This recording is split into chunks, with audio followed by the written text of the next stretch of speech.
ഈ ഹൂഡണിറ്റ് ത്രില്ലറുകൾ ഒരുക്കുന്നതിൽ ഇന്നത്തെ കാലത്തുള്ള പ്രധാനപ്പെട്ട ഒരു ചാലഞ്ച് എന്താണെന്ന് വെച്ചാൽ പടം നടക്കുമ്പോൾ തന്നെ ആളുകൾ അവർ കണ്ടു ശീലിച്ചിട്ടുള്ള സിനിമകളുടെ പാറ്റേൺ ഉപയോഗിച്ചിട്ട് കൊലയാളി ആരാണെന്ന് കണ്ടുപിടിക്കാനുള്ള ശ്രമം നടത്തിക്കൊണ്ടേയിരിക്കും. അപ്പോൾ പരിമിതമായ ക്യാരക്ടേഴ്സ് ഉള്ളൊരു സിനിമ ഉപയോഗിച്ച് ആളുകളെ ഞെട്ടിക്കുന്ന ട്വിസ്റ്റുകൾ സൃഷ്ടിക്കുക എന്ന് പറയുന്നത് സാമാന്യം ശ്രമകരമായിട്ടുള്ള ഒരു കാര്യമാണ്. ഡേവിഡ് ഫിഞ്ചറുടെ മാങ്കിലേക്ക് അഗത ക്രിസ്റ്റിയുടെ ഒരു മർഡർ മിസ്റ്ററി മിക്സ് ചെയ്താൽ എങ്ങനെ ഉണ്ടാകുമോ, ഏതാണ്ട് അതുപോലെ ഒരു സ്വഭാവമുള്ള സിനിമയാണ് ദുൽഖർ സൽമാൻ നായകനായിട്ടുള്ള ഏറ്റവും പുതിയ തമിഴ് സിനിമയായിട്ടുള്ള കാന്ത.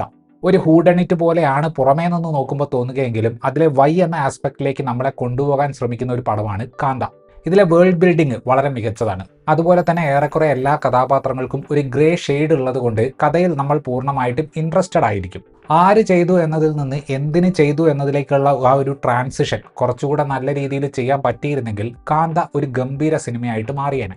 50കളിൽ നടക്കുന്ന സിനിമ ഇൻഡസ്ട്രിയുടെ പശ്ചാത്തലത്തിൽ നടക്കുന്ന കഥയാണ് കാന്തയിലുള്ളത്. എല്ലാവരും അയ്യ എന്ന് വിളിക്കുന്ന വളരെ സീനിയർ ആയിട്ടുള്ള സംവിധായകൻ തൻ്റെ അടുത്ത പടം ചെയ്യാൻ തീരുമാനിക്കുന്നു. പക്ഷെ പടത്തിന്റെ തുടക്കത്തിൽ തന്നെ ചില പ്രശ്നങ്ങൾ ഉണ്ടാവുകയാണ്. അന്നത്തെ ഏറ്റവും വലിയ സൂപ്പർ താരമായിട്ടുള്ള TK മഹാദേവൻ എന്ന TKM ഈ പടത്തിൽ നായകനാകാം എന്ന് പറഞ്ഞ് ഇങ്ങോട്ട് വരുന്നു. മുങ്ങിക്കൊണ്ടിരിക്കുന്ന ആ സ്റ്റുഡിയോയ്ക്ക് ആ ഓഫർ നിരസിക്കാൻ പറ്റില്ലായിരുന്നു. പക്ഷേ സംവിധായകനും ഈ നടനും തമ്മിലുള്ള ബന്ധം സ്വല്പം കുഴപ്പം പിടിച്ചതായതുകൊണ്ട് അവിടെ ഒരു അസ്വാരസ്യം ഉണ്ടായിരുന്നു. എല്ലാ തരത്തിലും ഈഗോ ക്ലാഷിന് സാധ്യതയുള്ള ആ ഫിലിം സെറ്റിൽ നടക്കുന്ന ചില അപ്രതീക്ഷിതമായ കാര്യങ്ങളിലൂടെയാണ് ഈ സിനിമ മുന്നോട്ട് പോകുന്നത്.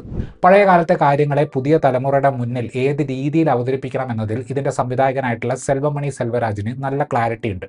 അന്നത്തെ കാലത്ത് താരങ്ങൾക്കുണ്ടായിരുന്ന ഒരു സ്റ്റാർഡത്തിൻ്റെ ലെവൽ, അന്നത്തെ പെർഫോമൻസുകൾക്കുണ്ടായിരുന്ന കുറച്ച് ലൗഡായിട്ടുള്ള തിയേറ്ററിക്കൽ സ്വഭാവം, ഇതെല്ലാം ഈ സിനിമയിൽ കാണിച്ചിട്ടുള്ളത് ഇന്നത്തെ തലമുറയ്ക്കും ആസ്വദിക്കാൻ പറ്റുന്ന രീതിയിലാണ്. ഒന്നാം പകുതിയിൽ നടക്കുന്ന കാര്യങ്ങൾക്ക് ഒരു ഫ്ലോ ഉണ്ട്. ഓരോ സംഭവങ്ങളിലൂടെയും കഥ മുന്നോട്ട് പോകുമ്പോൾ ക്യാരക്ടർ ഇക്വേഷനുകളിലൂടെ ഒരു ഡ്രാമ ബിൽഡ് ചെയ്തു വരുന്നത് നമുക്ക് കാണാൻ സാധിക്കും. രണ്ടാം പകുതിയിൽ ഒരു കുറ്റാന്വേഷണം കയറി വരുന്നതുകൊണ്ട് തുടക്കത്തിൽ തന്നെ ഒരുവിധം എല്ലാ കഥാപാത്രങ്ങളെയും കുറിച്ച് ഒരു ഐഡിയ സെൽവമണി സെൽവരാജ് നമുക്ക് തരുന്നുണ്ട്. രണ്ടാം പകുതിയിലേക്ക് വരുമ്പോൾ റാണ ദഗുബട്ടിയുടെ പെർഫോമൻസ് ആ ഒരു ഇൻവെസ്റ്റിഗേഷൻ ഭാഗത്തെ വളരെയധികം എൻ്റർടൈനിങ് ആക്കുന്നുണ്ടെങ്കിലും തിരക്കഥയെ സംബന്ധിച്ചിടത്തോളം അതൊരു റിസ്കി ആയിട്ടുള്ള മേഖലയാണ്. ഫൈനൽ ആക്ടിലേക്ക് വരുമ്പോൾ കഥാപാത്രങ്ങളുടെ ഉള്ളിലുള്ള കുറ്റബോധത്തിലേക്ക് പ്രേക്ഷകന്റെ ശ്രദ്ധ കൊണ്ടുവരേണ്ട ഒരു ചുമതല സ്ക്രിപ്റ്റിനുണ്ട്.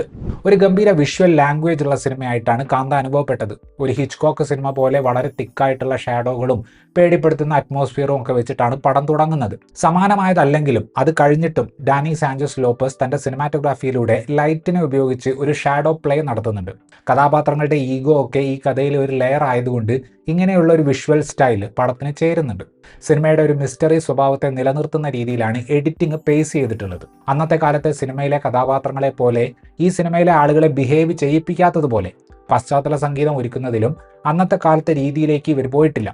പഴയ കാലത്തെ വിഷ്വലുകൾക്ക് പുതിയ കാലത്തെ സംഗീതം എന്നത് തിയേറ്ററിൽ ഒരു പുതിയ അനുഭവം തരുന്നുണ്ട്.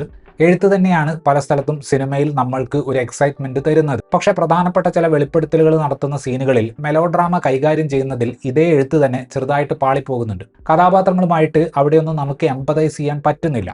റെട്രോ സ്റ്റുഡിയോ എലമെന്റുകളൊക്കെ നല്ല രീതിയിൽ ഉപയോഗിച്ചിട്ടുള്ള ഈ സിനിമയുടെ സൗണ്ട് ഡിസൈൻ ആ ഒരു ലോകത്തേക്ക് നമ്മളെ കൊണ്ടുപോകുന്നതിൽ കാര്യമായിട്ടുള്ള പങ്ക് വഹിക്കുന്നുണ്ട്.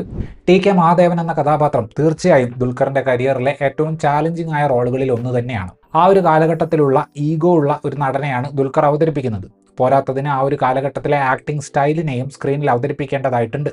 തൻ്റെ ഗുരുനാഥനെ ഇംപ്രസ് ചെയ്യുന്ന രീതിയിലുള്ള പെർഫോമൻസ് മഹാദേവൻ സിനിമയുടെ അവസാന ഭാഗത്തേക്ക് കാഴ്ചവെക്കുന്ന സീന് യാതൊരു പശ്ചാത്തല സംഗീതത്തിൻ്റെയും സഹായമില്ലാതെ മികച്ച രീതിയിൽ ദുൽഖർ സൽമാൻ പെർഫോം ചെയ്തിട്ടുണ്ട്. സമുദ്രകനി എന്ന നടൻ്റെ കഴിവിനെ ചാലഞ്ച് ചെയ്യുന്ന ഒരു റോളാണ് അയ്യ എന്ന് ഞാൻ പറയില്ല. കാസ്റ്റിംഗ് കറക്റ്റായാൽ തന്നെ പകുതിപ്പണി തീർന്നു എന്നൊക്കെ പറയുന്നതിൻ്റെ ഒരു മികച്ച ഉദാഹരണമായിട്ടാണ് ആ ഒരു സെലക്ഷനെ തോന്നിയത്. ഭാഗ്യശ്രീ അവതരിപ്പിക്കുന്ന കുമാരി എന്ന കഥാപാത്രം ചുമ്മാ ഒരു ഗ്ലാമർ റോളല്ല. ഈ കഥയെ മുന്നോട്ട് കൊണ്ടുപോകുന്നതിൽ ഒരു ഡ്രാമ ബിൽഡ് ചെയ്യുന്നതിൽ ആ ഒരു കഥാപാത്രത്തിന് കാര്യമായൊരു പങ്കുണ്ട്. ഡബ്ബിങ്ങിന്റെ സഹായത്തോടെ അത് മികച്ച രീതിയിൽ ചെയ്യാൻ ഭാഗ്യശ്രീക്ക് സാധിക്കുന്നുണ്ട്. ഈ പടത്തിലെ ഏറ്റവും ഫൺ ക്യാരക്ടർ ചെയ്തിട്ടുള്ളത് റാണ ദഗുബട്ടിയാണ്. ഹെർക്യൂൽ പോയ്റോട്ട് എന്ന കഥാപാത്രത്തിന്റെ ഒരു അനുസരണയില്ലാത്ത വെർഷൻ എന്ന് വേണമെങ്കിൽ ഫീനിക്സിനെ പറയാം. യാതൊരു കൂസലും ഇല്ലാതെ ഏത് വിധേനയും കേസ് തെളിയിക്കുമെന്ന അയാളുടെ ഒരു ആറ്റിറ്റ്യൂഡ് പടത്തിന് ആ ഒരു പ്രത്യേക എനർജി കൊടുക്കുന്നുണ്ട്. റാണ നല്ല രീതിയിൽ ആസ്വദിച്ച് പെർഫോം ചെയ്യുന്നത് പോലെ നമുക്ക് കാണുമ്പോൾ തോന്നും. കാന്ത കണ്ടുകൊണ്ടിരിക്കുമ്പോൾ എല്ലാ സമയത്തും നമുക്കൊരു ക്യൂരിയോസിറ്റി ഉണ്ടാകും. ഒന്നാം പകുതിയിൽ നമ്മളെ പിടിച്ചിരുത്തുന്നത് പഴയ കാലത്തെ സ്റ്റുഡിയോ കൾച്ചർ പരിപാടിയൊക്കെ ആണെങ്കിൽ രണ്ടാം പകുതിയിലേക്ക് വരുമ്പോൾ കേസ് അന്വേഷണമാണ് നമ്മളെ പടത്തിലേക്ക് ആകർഷിക്കുന്നത്. ആരെയെങ്കിലും ഒരാളെ കണ്ടുപിടിച്ച് അതിൻ്റെ റീസൺ പറയുക എന്നതിൻ്റെ അപ്പുറത്തേക്ക് എന്തെങ്കിലും പടം ചെയ്യുമോ എന്നൊരു ചിന്ത നമുക്കുണ്ടാകും. സത്യം പറഞ്ഞാൽ അവസാനം സംഭവിക്കുന്നത് വളരെ ഇൻട്രസ്റ്റിംഗ് ആയിട്ടുള്ളൊരു കാര്യമാണ്. ഒരൊറ്റയാൾ കൃത്യം ചെയ്തു എന്നതിനേക്കാൾ എങ്ങനെയാണ് ഈഗോ എന്ന കാര്യം മൊത്തത്തിൽ ഇതിലേക്ക് നയിച്ചത് എന്നൊരു ആംഗിളിലാണ് കഥ പോകുന്നത്.